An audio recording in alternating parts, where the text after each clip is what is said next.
Hello everyone, this is Nishtha Srivastava, legal intern under LEXIS and Company, and today in this video we are going to discuss on how to file an execution petition. But the first important thing is to understand what is an execution petition. So, whenever any judgment is delivered, the next thing is to enjoy the benefits of the decree. But how do you enjoy it? To enjoy the benefits of a decree or an order, one has to file for an execution petition. In CPC, the lengthiest order, the Order 21 of CPC, deals with the procedure followed to execute a decree or an order of the court. If we talk about the word execution, so CPC or any other law does not define this particular term. But if we take in a wider sense, the word execution means enforcement or giving effect to the judgment in the order of court of justice. An execution is completed when the judgment creditor or a decree holder gets a monetary relief or other things awarded to him in the decree. In other words, execution is the enforcement of a decree by a judicial process which enables the decree holder to realize the fruit of the decree passed by the competent court in his favor. Now, it's important to understand who all can actually apply for execution petition.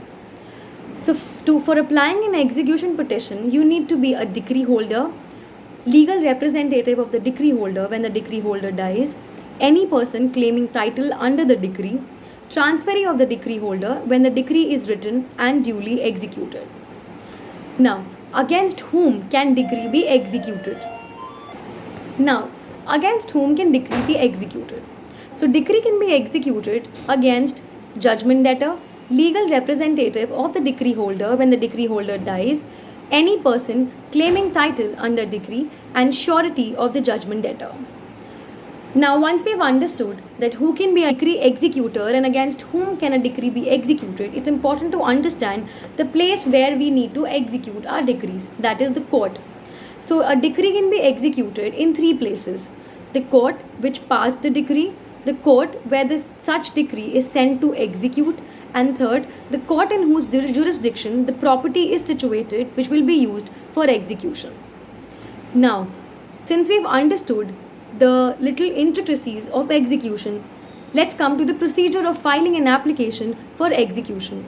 So, step 1 includes filing of application. Where a decree needs to be executed, an application is placed before the executing court. The application must be in writing, signed and verified by the decree holder or any other person whoever is authorized. The application must be accompanied by the name of parties, case number, date of decree, the amount so decided, and the certified copy of decree. Now, step 2, examination of the application by the court. So, whenever a court receives an execution application after filing the particulars, it is a duty of the court to see that the application so filed complies with the rules 11 to 14 of Order 21.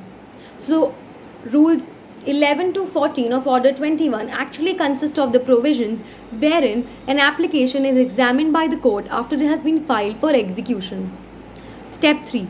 Admission of application.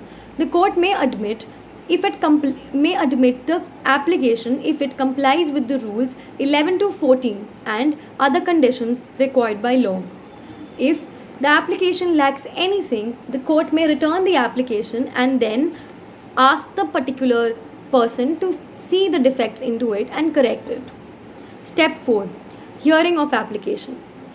So, rules 105 to 106 of Order 21 of CPC consists about the provisions wherein the court may hear the grievances related to execution if there exists any, and the convenient mode in order to execute is chosen by the court.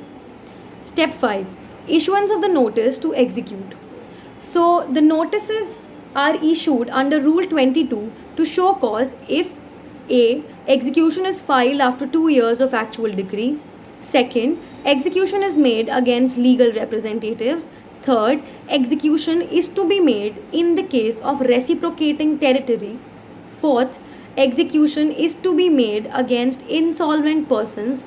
Fifth, execution is to be made against surety. Sixth, execution is to be made by assignee or transferee of a decree holder. And seventh, execution is of money decree and arrest is to be made for the purpose.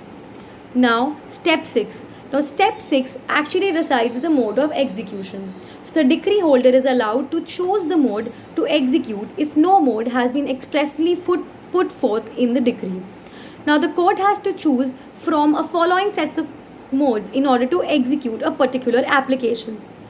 The modes are sale and attachment, attachment without sale, arrest and detention, appointment of receiver, and any other available mode. Step 7.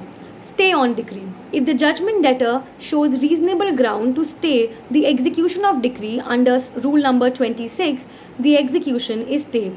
The reasonable ground includes appeal to a higher court or at times error on the face of the decree. Step 8. Issuance of the order to execute the decree. So step 8 is actually the final step in the execution process, and according to this step, the court, after due inquiry of the entire process, if it is satisfied, issues appropriate directions to take necessary action in order to execute the decree. And that's how you execute your decree and get the benefits of your obtained decree. Thank you.